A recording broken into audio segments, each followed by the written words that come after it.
Welcome back. अच्छा, अब हमें क्या करना है, हमने एसपीएसएस की जो टेस्टिंग है वो करनी है फॉर द आउटलायर। कि आउटलायर्स की हम ट्रीटमेंट कैसे करेंगे। तो उसके लिए मैंने यहाँ कुछ टेस्ट लगाए हैं कि एसपीएसएस में हम लोग जो चीज़ें चेक करेंगे वो क्या होंगी। तो इसमें हम ये देखेंगे multivariate analysis, univariate analysis, descriptive statistics, correlation, reliability and factor loading के। मल्टीवेरिएट यूनिवेरिएट ऊपर नीचे कर दिया मैंने, तो दोबारा यूनिवेरिएट पहले करेंगे, मल्टीवेरिएट बाद में करेंगे। मल्टीवेरिएट में हम करते हैं महाला नोबस। ठीक है, जैसे हम लोग एमडी भी कहते हैं, महाला नोबस डिस्टेंस मॉडल लगाएंगे हम लोग इसमें। और उसके थ्रू हम ये चेकआउट करेंगे कि हमारे वहाँ जो है आउटलायर कैसे आ रहे हैं। तो लेट्स बिगिन द सेशन। और अब काम शुरू करते हैं हम लोग। कि मिसाल है, अगर मैं यहाँ एसपीएसएस में आ जाऊँ और आपको पहले तो एसपीएसएस में डेटा कोडिंग बताऊं, उसके बाद हम बाकी सारे के सारे जो टेस्ट हैं वो परफॉर्म करने शुरू करेंगे।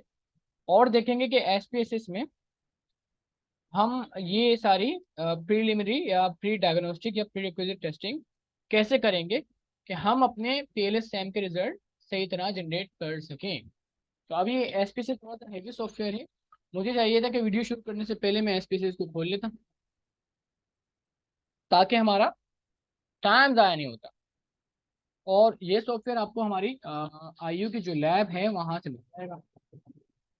वो आप वहां से लैब में और ले लें। वर्जन 22 लेना है अपने के पास, यही वर्जन होता है और यही दिखाना है आपको।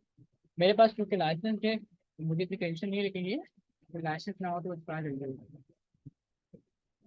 ये हमारे पास एसपीएसएस की बेसिकली सेकंड इंटरफेस है। और मैं इसको जरा नई विंडो में, ये इंटरफेस होता है एसपीएसएस का।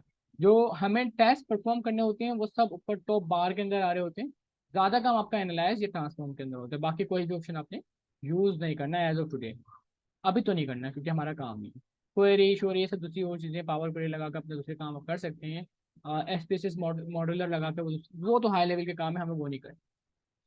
हमें क्या करना है, हमें यहाँ पर हमारी जो लिस्ट है सिर्फ इसके जो टेस्ट दिए हुए हैं वो परफॉर्म करने हैं। अब सवाल ये आता है कि टेस्ट तो हमारे पास हैं, लेकिन इसके एनालिसिस हम कैसे करेंगे। पहले तो मैं इसको फ्लोटिंग को हाइड करूं। और उसके लिए मैंने क्या किया, ये एक थीसिस थी, वो यहाँ आपको फोल्डर में प्रोवाइड कर दूंगा। बहुत अच्छी थीसिस बनी हुई। इसमें क्या बताता है, ये मिसिंग वैल्यू वगैरह तो हम ऊपर ट्रीट कर चुके हैं। यहाँ से यूनिवेरिएट आउटलायर्स, ठीक है, उसमें हम देखते हैं जेड स्कोर कैलकुलेशन। हम जेड स्कोर कंप्यूट करेंगे। और जेड स्कोर की एक चीज होती है, इसे कहते हैं रेंज। ठीक है, और रेंज बिटवीन होना चाहिए +-3.29, क्योंकि अभी जो मैं डेटा सेट यूज करूंगा उसके अंदर आपको आउटलायर्स काफी सारे मिलेंगे।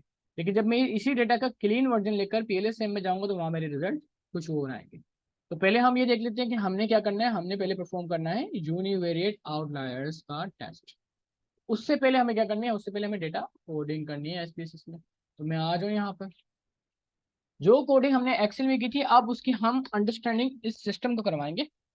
अच्छा, इस सिस्टम को समझने के लिए हमें पहले समझना पड़ेगा ये काम कैसे करता है। एसपीएस काम ऐसे करता है कि आपने देखना होगा कि डेटा व्यू और वेरिएबल व्यू, इसमें दो इंटरफेसेस आते हैं। पहला इंटरफेस होता है डेटा व्यू, दूसरा होता है वेरिएबल व्यू।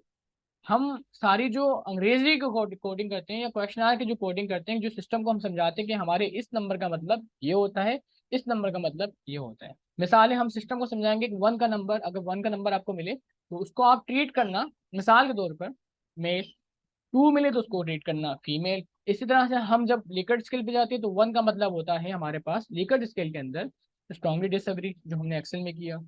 ठीक है, टू का मतलब होता है डिसएग्री, थ्री का मतलब होता है न्यूट्रल, फोर का मतलब होता है अग्री, फाइव का मतलब होता है स्ट्रॉन्ग एग्री। तो ये सारी चीजें हम इसको इस वाले कॉलम में, जहां हम वैल्यूज में सिलेक्ट करके दिखा रहा हूँ, इसमें समझाते हैं। अच्छा, इसकी दो बातें होती हैं, ये थोड़ा केस सेंसिटिव होता है एसपीएसएस। ठीक है, इसमें करना क्या होता है, इसमें मिसाल अगर मैं यहाँ JAH करता हूँ, एक तो मेरे से कर लेगा, लेकिन जब दूसरा JAH करता हूँ तो वो नहीं करेगा, मुझे कहेगा डुप्लीकेट।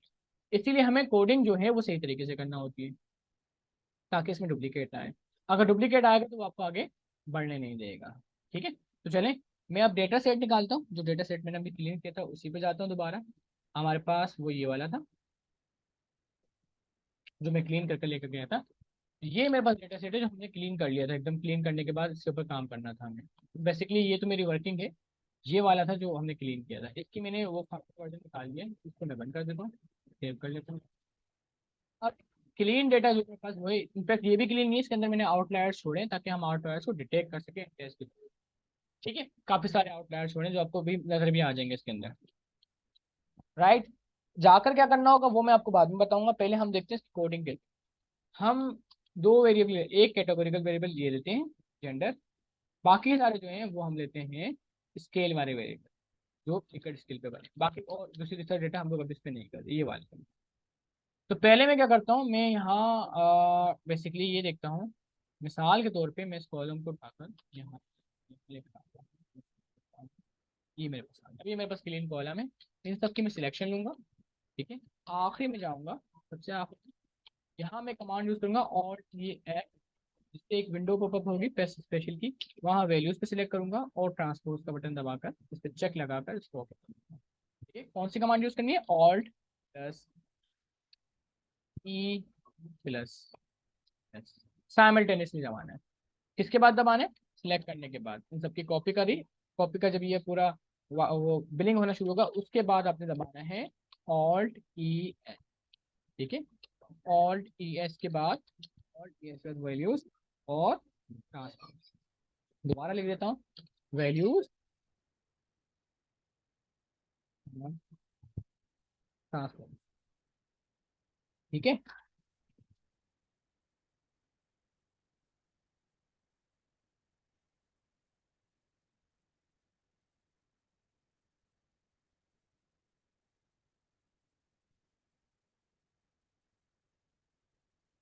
तो आपके साथ है।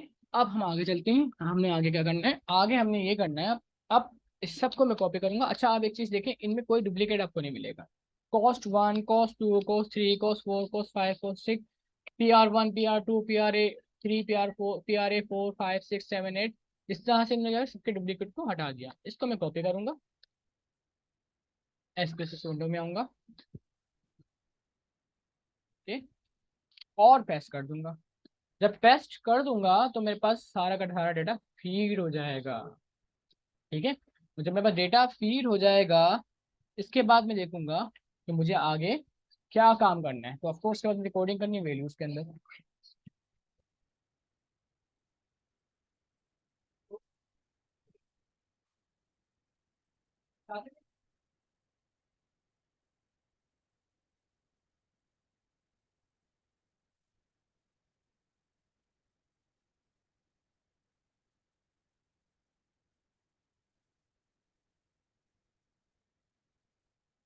हाँ, तो यहाँ हम लोग अब उसकी कोडिंग स्टार्ट करते हैं। जैसे मैंने कहा कि जेंडर के लिए हमें क्या करना पड़ेगा, हमें अगर वन है तो मैं कहता हूँ मेल, मिसाल है, और टू है तो फीमेल। ठीक है, ये स्टेप आसान तरीके से समझा रहा हूँ ताकि आप वीडियो को देख देख के रिकॉर्ड करते जाएं, छोटी लंबी वीडियो बनेगी लेकिन आपका काम अच्छा हो जाएगा। ओके कर दिया। सिमिलरली अगर मेरे पास इसका है क्वेश्चनर यानी आइटम सवाल है और वो लिकट स्केल पे, तो मैं कहता हूँ one, strongly disagree, two disagree, three neutral, four agree, five strongly agree. ठीक है, तो ये मैंने कर लेना है और मैं इसको कहूँगा ओके। इन सबको कॉपी करूंगा और आखिरी तक इसका मैं पेस्ट कर दूंगा। ठीक है, इसके बाद मैं क्या काम करूंगा, इसके बाद मैं ये काम करूंगा कि मेरे पास लेबल है, लेबल को मैं छोड़ दूँ, यहाँ लिखना पड़ता है, जैसे कॉस्ट है तो कॉस्ट है क्या, उसका पूरा नाम लिख दो। पी आर ए, पूरा पी आर ए की जो शॉर्ट फॉर्म मैंने लिखी उसका पूरा नाम लिख दो, इसमें डुप्लीकेट आप यूज कर सकते हो। लेकिन इनमें जो हमारा मेन काम करने वाला एरिया ना, मैं उसके अंदर अभी इसमें लेबल के अंदर मैं ज्यादा टाइम ज़ाया नहीं करना चाह रहा, मैं चाह रहा हूँ डायरेक्ट हम लोग काम पे बात करें। तो हमारा मेन ये है नेम वाला पहला कॉलम। इसके मेजर में हम चूंकि कैटेगोरिकल वेरिएबल अगर होगा तो हम नॉमिनल यूज करेंगे, और लिकट स्केल पे होगा तो हम उसको स्केल यूज करेंगे। कैटेगोरिकल कोई सा भी हो उसको आप नॉमिनली करेंगे। ठीक है, इन सबको मैंने सेलेक्ट कर लिया और आखिर तक टेस्ट कर लिया। एक बार करोगे तो नहीं होगा, दूसरी बार करोगे तो हो जाएगा। ये बदतमीजी थोड़ा सा, आई डोंट नो, स्पेसिस वालों को देखना चाहिए। ठीक है, जब यहाँ सारी कोडिंग हो गई, आपने सिस्टम को सब समझा दिया, और अगर कुछ समझ में नहीं आया तो आप वीडियो को बार बार पॉज कर करके देख सकते हैं। मैं डेटा व्यू में आऊंगा तो सारे कॉलम मेरे पास ऐसे ही आ जाएंगे जैसे एक्सेल में मेरे पास यहाँ रखे। सेम सेम हो जाएंगे सारे कॉलम, ठीक है। जैसे एक्सेल में रखे थे, अब वही अगर कॉलम सेम है तो मैं सबको कॉपी कर सकता हूँ और यहाँ यहाँ पे पेस्ट, और जब पेस्ट करूंगा तो ये 5-6 सेकंड लेगा, सारा डेटा यहाँ लेकर आ जाएगा। इसके बाद हम ट्रीटमेंट स्टार्ट करेंगे डेटा की क्लीनिंग का। क्लीनिंग कह रहा हूँ, आउटलायर्स की ट्रीटमेंट स्टार्ट करेंगे और इसी डेटा पे करते हैं, नो इशू, मुझे मसला नहीं है।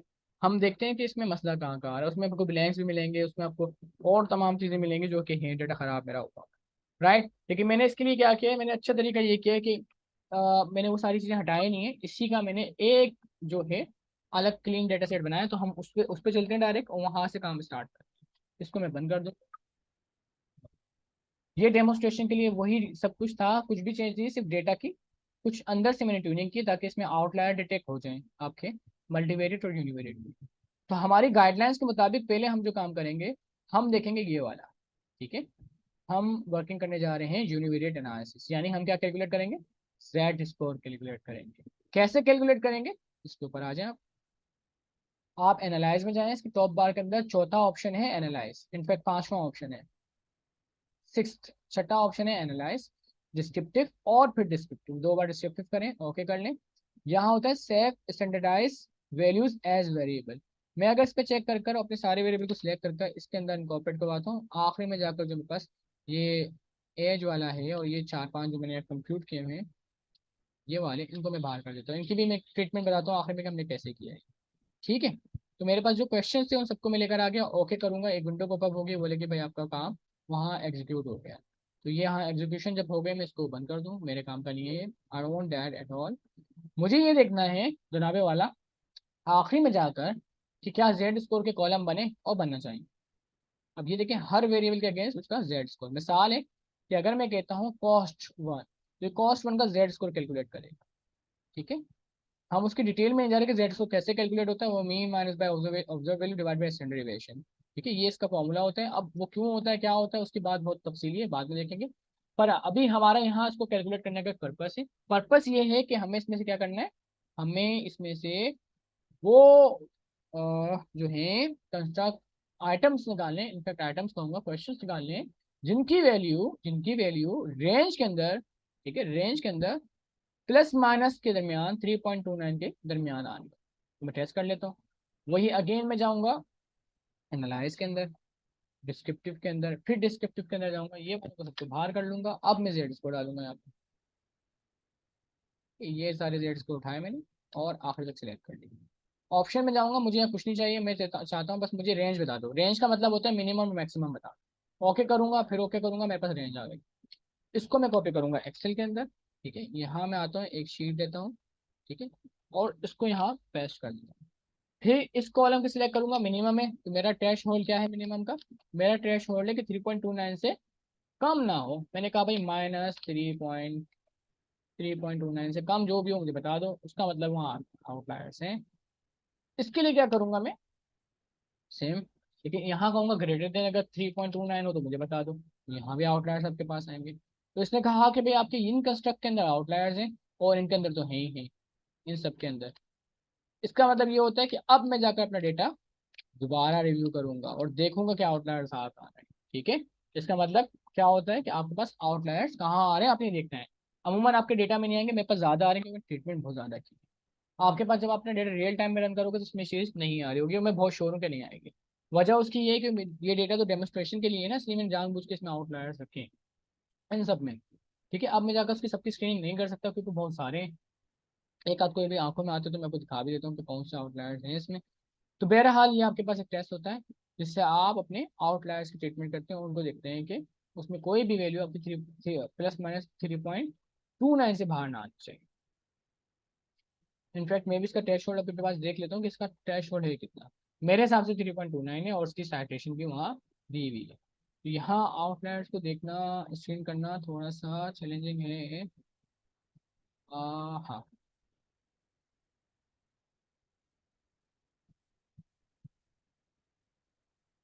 हाँ, इनफैक्ट मैं देख लेता हूँ, पता होना चाहिए ना। इन सब के मैं सिलेक्शन लेता हूँ, इसने मुझे कहा कि इसमें आउटलायर के चांसेस हैं आपके पास, कॉपी किया, एक्सेल में जाता हूँ और ये बड़ा इरिटेट करता है। Floating। यहाँ जब मैं डेटा को पेश करता हूँ और उसके बाद देखता हूँ कि भाई मेरे डेटा में आउटलायर्स कहाँ आ रहे हैं, वो प्लस का कह रहा था, प्लस में 0.55 से ऊपर नहीं जाना चाहिए, 5 से ऊपर वाला हो तो मुझे बताओ, 5 से ऊपर वाला इसमें अगर आ रहा है तो आउटलायर्स इसके अंदर नहीं। तो डेटा के अंदर थोड़ा सा मसला है, आई डोंट नो क्यों उस तरह से उसने जो है जेड स्कोर का मसला किया है, आई डोंट नो, लेकिन ये इंडिकेट तो यही करता है कि इसके अंदर डेटा में मसला है और उसका बेंचमार्क आपके एक्चुअल बेंचमार्क से एक्सीड कर रहा है। तो वी हैव टू सी कि डेटा में ऐसा क्या मसला आ रहा है और उसका हमें रेंज देखना पड़ेगा। चलो खैर ये इसकी ट्रीटमेंट है। मैं फिर भी फॉर सेफ साइड कंफर्मेशन के लिए अगर जाऊँ तो मैं यहाँ कराता हूँ,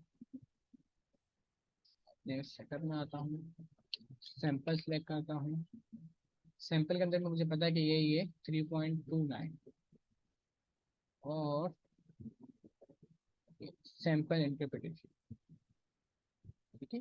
सैंपल इंटरप्रिटेशन में भी जेड स्कोर की वैल्यू आपकी आपकी नॉर्मल आएगी, मेरे डेटा के अंदर इंट्रिंसिकली कोई मसला है, ठीक है। देखो इसमें कोई भी वैल्यू 3.29 से ऊपर नहीं है, अगर आपके पास आ रही है तो जस्ट लेट मी नो, वैसे आएगी नहीं, आई डोंट नो क्यों, लेकिन इसमें कुछ मसला है, आई बिलीव सो कि कुछ मसला है डेटा के अंदर कुछ मसला है।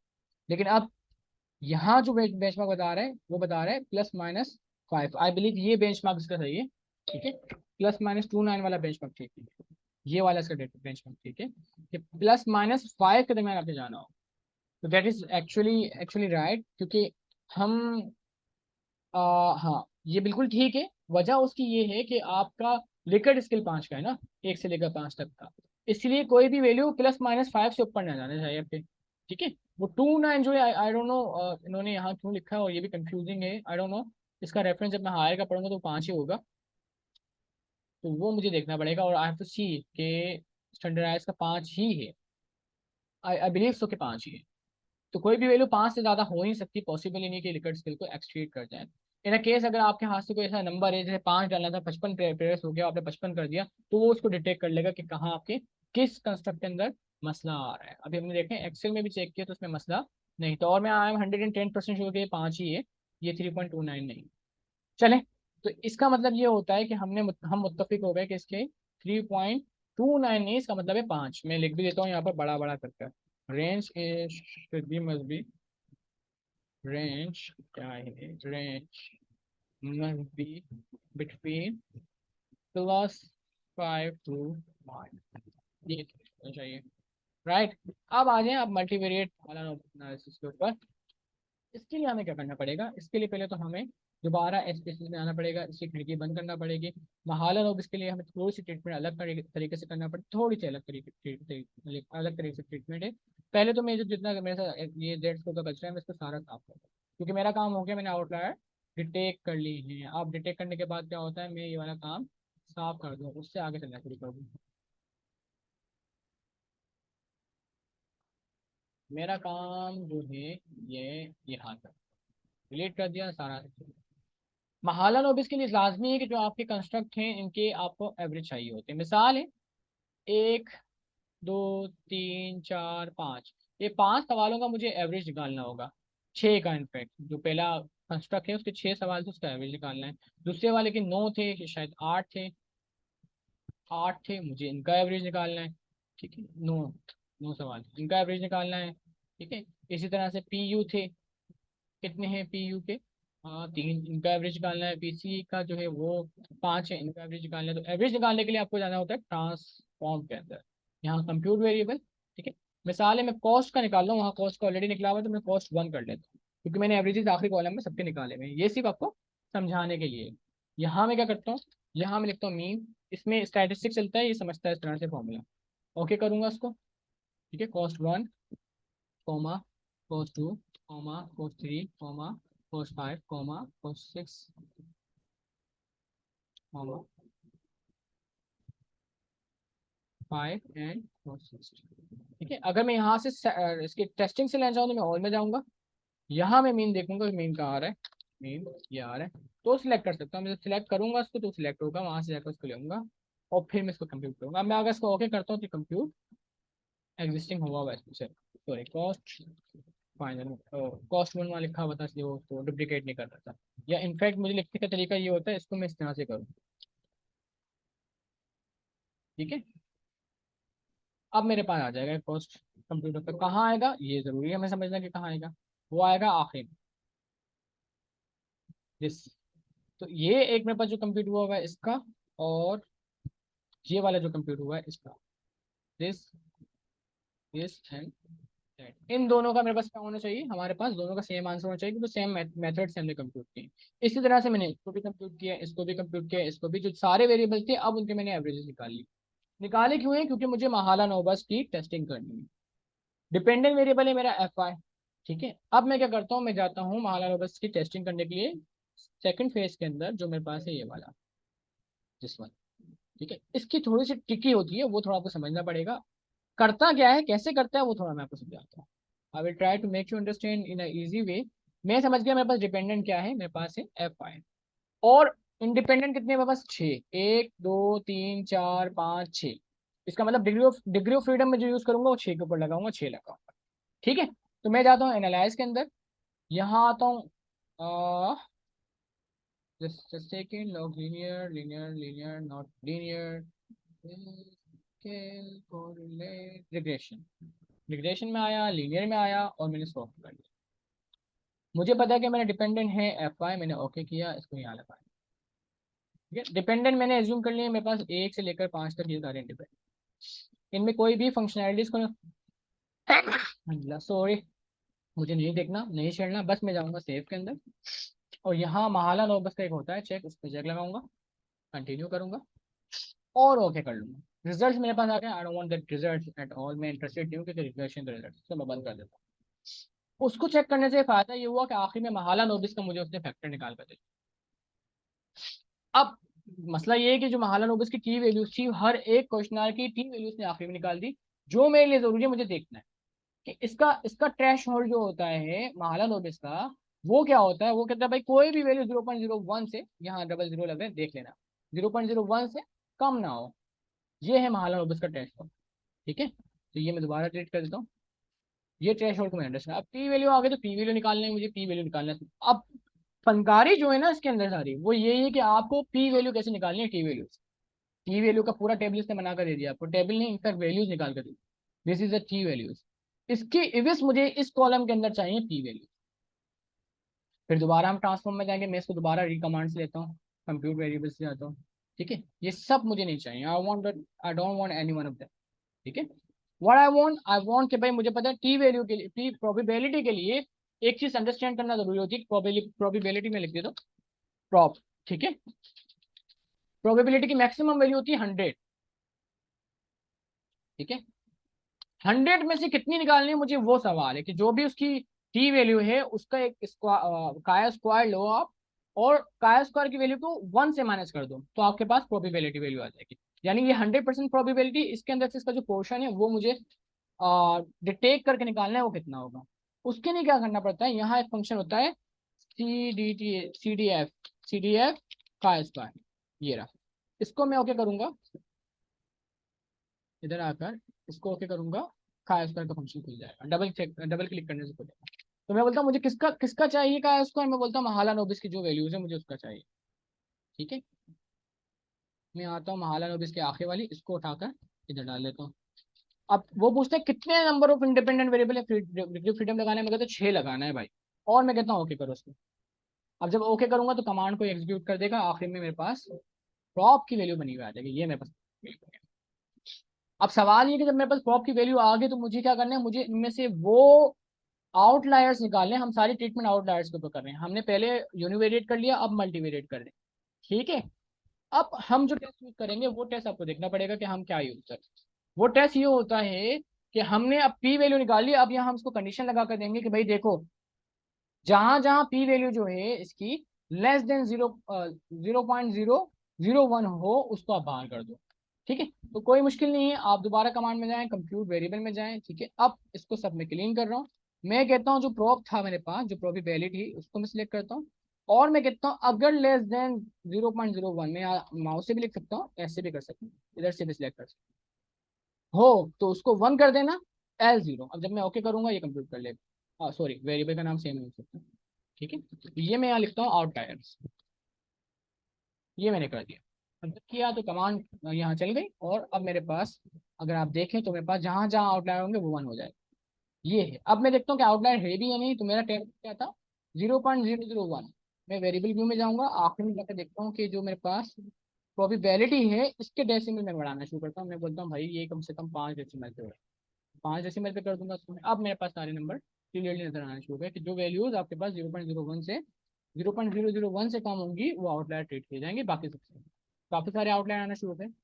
अब इंटरेस्टिंग क्या है, इंटरेस्टिंग ये है कि आउटलायर्स आपको वो भी एक मेथड था यूनिवेरिएट जिसमें आपको इनमें आउटलायर्स मिल रहे थे। ठीक है, इनफैक्ट पहले हमने कॉलम वाइज आउटलायर देखे थे, अब हम रो वाइज आउटलायर्स देखते हैं। तो ये बड़ा इंटरेस्टिंग सा है, पहले हम कॉलम बनाते हैं जेड के, अब बना रहे हैं हम पूरी पूरी रोज के, कि इस रो के अंदर भी आउटलायर है, इस रो के अंदर भी आउटलायर है। तो आउटलायर्स नहीं, क्योंकि डेटा सेट मेरा समस्या का है, थोड़ा सा मैंने अलग सा डेटा सेट बनाया, पॉसिबिलिटी से बहुत सारे आपको आउटलायर्स मिल जाएंगे। ठीक है, तो आपने क्या करना पड़ेगा, आपने इन आउटलायर्स की ट्रीटमेंट करना पड़ेगी। आउटलायर्स अगर ये बता रहे हैं इसमें, इसका मतलब आपके सेट के अंदर, डेटा सेट के अंदर आउटलायर्स हैं, ये सारी जीरो होने चाहिए, और आपकी जब रियल टाइम में आप टेस्टिंग करोगे तो वो जीरो हो जाए। तो यहाँ हमारी दूसरी बात खत्म हो जाती है कि महाला नोबिस से हमने क्या किया, आउटलायर्स निकाल लिए।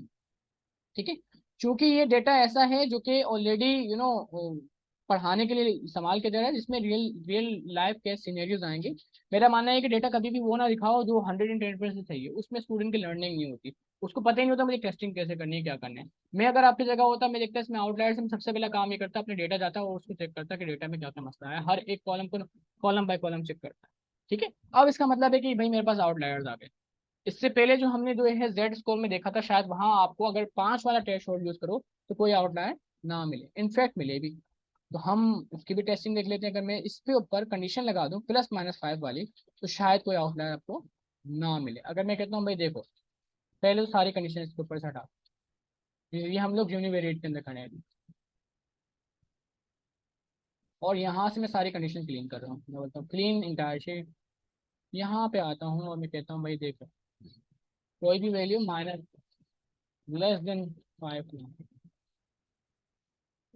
फिर यहाँ मैं बोलता हूँ कि भाई इसमें कोई भी 5 से बड़ी ना हो, could not be greater than 5। ठीक है, कोई आउटलायर आपको इसमें नहीं मिलेगा, लेकिन महाला नोबस आपको आउटलायर बता रहे हैं, इसका मतलब आपके सिस्टम में आउटलायर हैं और इनकी आपने ट्रीटमेंट करनी है। चलें आगे चलते हैं। यहाँ हम लोग आ गए, अब हमें क्या है, डिस्क्रिप्टिव स्टैटिस्टिक्स कैलकुलेट करने हैं। उसके लिए हम क्या करेंगे, हम सिंपल एनालाइज में जाएंगे। ठीक है, अब डिस्क्रिप्टिव स्टेट के दो मेथड होते हैं, या तो मैं फ्रीक्वेंसी में ले लूँ, वहां जाकर डिस्क्रिप्टिव कैलकुलेट कर लूँ, या डिस्क्रिप्टिव का एक सिंगल टेबल बनाऊँ।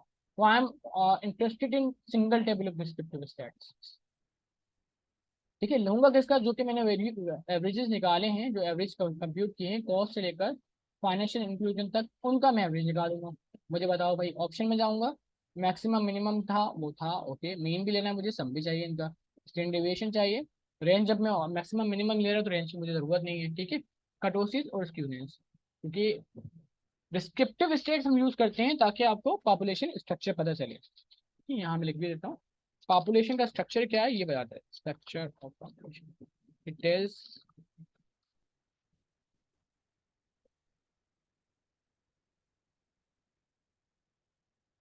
ठीक है, तो ये आपको बताता है पॉपुलेशन। अब मेरे पास क्या हुआ, वहां पर इसके रिजल्ट जनरेट हो गए, तो वो मैं देखता हूँ कि क्या जनरेट हुए। एक सिंगल टेबल है जो आपको बनाकर अपनी थीसिस में लगाना पड़ेगा, और आई आई होप सो कि इन्होंने भी इसके अंदर ये डिस्क्रिप्टिव स्टैटिस्टिक्स एनालिसिस के लिए एक पूरा टेबल बनाकर लगाया इन्होंने, वो ये वाला है। डेमोग्राफिक चूंकि मेरे पास नहीं थी, मैं उनकी ट्रीटमेंट नहीं कर रहा, तो आपके पास सारा आ जाएगा।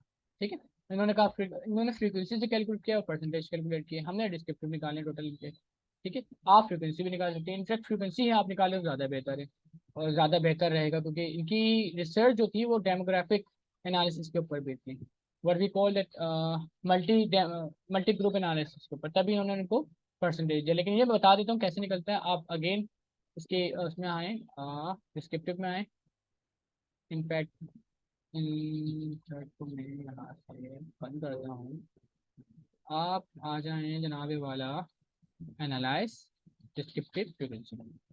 ठीक है, और इसके अंदर मैं डेमोग्राफिक भी डाल देता हूँ, यहाँ से लेकर इसको ओके किया, स्टैटिस्टिक्स में गया। ठीक है, मुझे मीन चाहिए, सम चाहिए, स्टूडेंट्स चाहिए, मिनिमम मैक्सिमम चाहिए, रेंज की जरूरत नहीं है, परसेंटेज तो देगा ही देगा, ओके कर लो, फिर ओके कर लो। अब आपको एक टेबल बना कर दे देगा, विच वी वांट दैट। ठीक है, उन्होंने उसकी परसेंटेज वाला भी टेबल निकाला है, कम्यूटेटिव परसेंटेज वगैरह वगैरह। तो ये वो उनका काम है जो वो दिखाना चाह रहे थे, बताना चाह रहे थे हमें। We are not interested in that. मैं ये चाहता हूँ कि आप लोग जो है डिस्क्रिप्टिव डिस्क्रिप्टिव में जाएं, वहाँ से एक छोटा सा टेबल उठाया लगा। तो इसको यहाँ से मैं खत्म करता हूँ। ठीक है, परसेंटेज आप निकाल लीजिएगा, वो तो एक्सेल से भी आप निकाल सकते हैं, कोई मसले वाली बात नहीं, इजी है। फ्रीक्वेंसी से निकालेंगे ज़्यादा इजी रहेगा आपको। ठीक है, यहाँ जो मैंने कहा डिस्क्रिप्टिव फ्रीक्वेंसी में जाकर यहाँ से परसेंटेज निकालना आपके लिए काफ़ी इजी हो जाएगा। तो वो परसेंटेज आप यहाँ से निकाल सकते हैं, बजाय एक्सेल के कैलकुलेट करें, डिस्क्रिप्टिव वहाँ से डालें, ये डिस्क्रिप्टिव आपके पास आ जाएंगे। एनालाइज में एक और ऑप्शन होता है जिसे कहते हैं हम लोग कोरिलेशन, ये बाइवेरिएट कोरिलेशन, जैसे हम कहते हैं पियर्सन कोरिलेशन। इस कोरिलेशन की आगे भी ट्रीटमेंट पहले सेम में होती है, लेकिन हम यहाँ टेबल बनाकर देख लेते हैं फॉर अंडरस्टैंडिंग पर्पस, हम जरा देख लें कि कैसा काम करता है। ठीक है, ये कोरिलेशन निकाला, मुझे कुछ नहीं चाहिए, ओके करूंगा, आपके पास ओके। तो दूसरी रिक्वायरमेंट भी हमने कर ली। ठीक है, अब इसके बाद हमारा जो मेन काम है ना, हमें वो देखना है जिसके लिए हम लोग एसपीएसएस में आए। ये दो काम हमारे मेन थे। ठीक है, कोरिलेशन डिस्क्रिप्टिव भी आप निकाल सकते हैं, इसमें आप कर लें फ्रीक्वेंसी में लिख देता हूँ यहाँ पर, फ्रीक्वेंसी वाला सजेस्टिंग यही की फ्रीक्वेंसी। ठीक है, वो देख लें आप। ठीक है, इसके बाद आप आ जाएं रिलायबिलिटी के ऊपर। कोरिलेशन यूज होता है मल्टी कोलिनिटी के, लेकिन हमारे यहाँ काम मल्टी कोलिनिटी का आगे हो जाएगा, जो कि हम पहले से में रिलायबिलिटी है जो क्रॉन बैक अल्फा करता है। स्पेलिंग देख लेते हैं उसकी, अगर यही है कुछ और है तो वो देख भी लेंगे, spelling I guess Cronbach alpha ऐसा होगा। चलो लेट्स बिगिन। हमें अब क्या करना है, इसके आउटपुट को मैं बंद करता हूँ और हम आते हैं एनालाइज स्केल रिलायबिलिटी। ठीक है, तो हमारे पांच ये थे कंस्ट्रक्ट, इसको मैंने सेलेक्ट किया, मैं एक का बताता हूँ, बाकी आप सब खुद कीजिएगा। ठीक है, कॉस्ट वाले सारे ले लिए। स्टैटिस्टिक्स में आऊँगा, यहाँ मेरे पास ये है आई स्केल इफ आइटम डिलीटेड, ये मैंने ओके किया, कंटिन्यू किया, ओके कर लिया, मेरे पास रिलायबिलिटी आ गई। ये पायलट टेस्टिंग आपने की भी है और आप मुझसे अच्छा समझते हैं इस चीज़ को, तो पायलट टेस्टिंग के भी रिजल्ट आप डाल होंगे। ठीक है, यहाँ इसने बताया कि इसकी जो रिलायबिलिटी आ रही है वो 0.87। बेंचमार्क क्या है कि 0.7 से ऊपर होना चाहिए, if it is greater than 0.7 that means good to go, right. और मजीद इसकी मैं जो है रिलायबिलिटी बढ़ा नहीं सकता। वो मुझे कैसे पता चला, मुझे पता चला इस टेबल से, इसको मैं हाइड करता हूँ, इस टेबल से मुझे पता चला कि मैं इसकी रिलायबिलिटी नहीं बढ़ा सकता, क्योंकि कोई भी वैल्यू इस टेबल के अंदर ये वाली वैल्यू से बड़ी नहीं है। दूसरा करके देखते हैं, शायद उसमें इस तरह का कोई सिनेरियो आ रहा हो आपके पास। ठीक है, आगे आ जाए, इसकी 9 सवाल है, यहाँ ये केस मिल जाएगा आपको। इसकी आ रही है 0.909, और मजीद इसकी रिलायबिलिटी बढ़ सकती है। ये कहता है क्वेश्चन नंबर 7 अगर मैं बाहर कर दूं तो उसकी रिलायबिलिटी हो जाएगी 0.915 which is greater then this one. ठीक है, तो मैं क्या करता हूँ, अब मैं क्वेश्चन 7 को बाहर करता हूँ और ओके कर लेता हूँ, तो मेरे पास आ जाएगी 0.915। अब अगर मजीद बढ़ानी तो कहते हैं हाँ मजीद बढ़ सकती है इसकी, अगर आप क्वेश्चन नंबर 9 को उसमें से हटा दें। तो मैं क्या करता हूँ, क्वेश्चन नंबर 9 को भी इसमें से हटा देता हूँ। इस तरह से आप रिलायबिलिटी कंप्यूट कर लेंगे सबकी, और ये आप रिपोर्ट करवाएंगे। ठीक है, यहाँ तक तो आप मेरे साथ थे। इसको मैं बंद कर देता हूँ, सारे सबकी आपने ऐसे करना है, मैक्सिमम रिलायबिलिटी निकालनी है, दो दो कम से कम सवाल आपके पास अगर हों, रिलायबिलिटी एक्सेप्टेबल होती है, राइट। इसको मैंने बंद कर दिया, रिलायबिलिटी वाला भी केस मेरे पास डन हो गया। तो मैं कहता हूँ मेरे पास रिलायबिलिटी भी डन हो गई, कोरिलेशन डन, रिलायबिलिटी डन। अब आखिरी मेरे पास है फैक्टर एनालिसिस।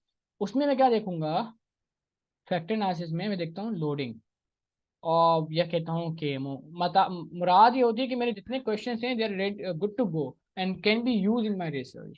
ठीक है, they are good good enough to predict the estimation. ठीक है, अब मैं जाता हूँ to predict the estimated variable. अब मैं जाता हूँ, मैं क्या करता हूँ, मैं छोटा सा एक टेस्ट यूज करूंगा, उसके बाद एसपीएसएस खत्म, फिर हम पीएलएसएम पे जाएंगे। यहाँ मैं आऊँगा एनालाइज के अंदर। ठीक है, और इसमें मेरे पास होगा डायमेंशन रिडक्शन, इसमें होगा फैक्टर, डायमेंशन रिडक्शन और उसमें फैक्टर, उसको ओके करूंगा। वही जो वेरिएबल थे इन सबको सिलेक्ट करूंगा, जो वेरिएबल वेरिएबल कह रहा हूँ आइटम्स जो थे उनको सिलेक्ट करूंगा। ठीक है, यहाँ तक फाइनेंशियल इंक्लूजन तक। रोटेशन मैट्रिक्स में आऊँगा, इसको वेरी मैक्स करूंगा, ओके कर लूंगा। ऑप्शंस में आऊँगा, सरप्रेस जो है इसको 0.5 कर लूंगा, ओके कर लूंगा, 50 कर लूंगा, ओके कर लूंगा। डिस्क्रिप्टिव में केएमओ चाहिए मुझे, जो मेरे लिए जरूरी है, ये मेरे लिए जरूरी है, मुझे ये एक टेस्ट होता है केएमओ बार्टलेट्स टेस्ट ऑफ। ठीक है, इसको मैं कर लेता हूँ ओके, और उसके बाद फिर जब मैं मजीद ओके करूंगा तो मेरे पास यहाँ केएमओ का टेस्ट आ गया। ये मेरे लिए जरूरी है, जो मुझे रिपोर्ट करवानी है कि केएमओ शुड बी ग्रेटर देन 0.0 0.70, ठीक है। 0.70 से बड़ी है तो इसका मतलब मेरे सारे के सारे वेरिएबल गुड हैं, गुड टू यूज हैं, I can use that in PLSM, और वहां से मैं अपनी जो उसकी CFA एनालिसिस है, इनफैक्ट CFA तो मुझे नहीं करने, आप डायरेक्ट इसकी मैं स्ट्रक्चर मॉडल और जो हमारे पास मॉडल होते हैं PLSM के वो यूज करेंगे, ठीक है। तो मेजरमेंट मॉडल और स्ट्रक्चर मॉडल, तो हम अब उसकी तैयारी करेंगे कि हमारी तमाम चीज़ें सेव हो गई। अब डेटा हम लोग यहाँ से SPSS की फाइल लेंगे और इसको इंपोर्ट करवाएंगे PLSM में, फिर वहाँ से हम लोग काम स्टार्ट करेंगे। वैसे यहाँ एक रोटेशन मैट्रिक्स होता है जिस पर हमें काम करना होता है, कंपोनेंट मैट्रिक्स, ये आ गया रोटेटेड कंपोनेंट मैट्रिक्स। देखें सारे फैक्टर आपके सही लोड हो गए, दिस इज एक ही रो में एक ही कॉलम के अंदर सारे लोड होना चाहिए, तो दैट इज गुड इनफ। अगर इस तरह से लोड हो रहा है इसका मतलब आपका काम सही है। अब जब हम मेन उसकी फैक्टर एनालिसिस में आएंगे तो हमारे पास वहाँ हम फैक्टर लोडिंग में देख रहे होंगे, इसको क्रॉस लोडिंग और फैक्टर लोडिंग में PLSM के अंदर, तो हम ये देखेंगे हमारे फैक्टर किस तरह से लोड हो रहे हैं, राइट। तो फैक्टर हमें इसको तो अभी हम यहाँ नहीं देख कर रहे रिपोर्ट, वो हम वहाँ पर जब करेंगे SPSS में तो हम उसमें फैक्टर लोडिंग लगाकर उसको कर लेंगे। इनफैक्ट इन्होंने अगर किया है तो मैं दिखा भी देता हूँ आपको, फैक्टर लोडिंग इन्होंने की भी है वैसे। रिजल्ट को रिपोर्ट करने का तरीका इनका अलग है, ये लोडिंग सारी सारी, ठीक है। तो ये लोडिंग आपको यहाँ डालना होती है, और ये लोडिंग जो हम लोग यहाँ देख रहे हैं रोटेटेड मैट्रिक्स के ऊपर, ये आपने रिपोर्ट करवाना होती है। दिस इज ये रोटेटेड मैट्रिक्स वाली जो आपके पास आ रही है, राइट। अगर मैच करना चाहें तो काफ़ी मैच हो जाएंगे, ये देखें आपके पास हो गई है 7.12, 7.21, 7.41, इस तरह सबके पास आ रही होंगे, और ये आपने लोड करवाना होती है, राइट। तो जाके आपका वेरिएबल का सारा काम होता है। ये कहते हैं भाई आपने 3 लोड कर ली, PRA1, PRA2, PRA3, तो उन्होंने वो यहाँ करवा दी, परसीव रिलेटिव एडवांटेज, तो ये सारे आपने करवाना होते हैं। और उसके लिए तरीका ये होता है, सबको एक जगह लोड करने के लिए आप जाते हैं कंपोनेंट मैट्रिक्स में, और यहाँ देखते हैं सबसे छोटी वैल्यू कौन सी है, जिसकी सबसे छोटी वैल्यू होगी, मिसाल है यहाँ पर मुझे पूरा देखना पड़ेगा, ये वाला PCA1, इसको मैं अगर कर दूँ, नहीं इससे भी छोटी हो रही है, ये वाला 0.66 सबसे छोटी वैल्यू ये है। अगर PCA5 को मैं यहाँ से हटाता हूँ, रिमूव करता हूँ, उसके बाद मैं देखता हूँ मेरे पास इसका बिहेव क्या होता है, मैं कर कर देख लेता हूँ। इनफैक्ट PC5, वरना आपके पास यही वाली चीज़ आप चाहें तो यहाँ से कर लें या उसको आप करवा लें।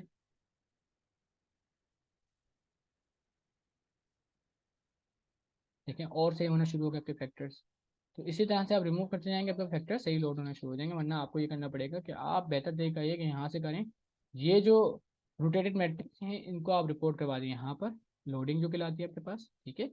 बाकी ये वाले बस हमारे, बाकी आगे इन्होंने क्रॉस लोडिंग भी दिखाई है। लोडिंग कहाँ गई, लाइब्रेरी कन्वर्जन वैलिडिटी,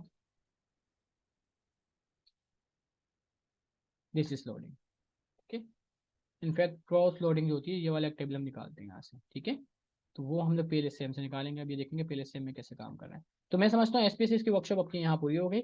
इसमें आपने बस ज़्यादा फोकस करना पड़ता है रिलायबिलिटी के और लोडिंग के ऊपर, फैक्टर लोडिंग जो इसके ऊपर, जो कि आपके पास यहाँ से आ रहा होता है। KMO आपका फिट बैठ गया 0.70 से ऊपर है, अब इसका मतलब ये है 0.70 से ऊपर है। अब आपने देखना होता है कि आप, ठीक है, रोटेटेड मैट्रिक्स मैट्रिक्स के अंदर अपनी सारी लोडिंग को कैसे फिट करते हो। तो चलें अब आगे चलते हैं हम लोग, इसके बाद PLSM का काम करते हैं। Thank you so much, I hope so कि इसमें आपको बड़ा ज़बरदस्त लगा होगा। और अब अगली बात वर्कशॉप हमारी होगी PLSM की। Thank you and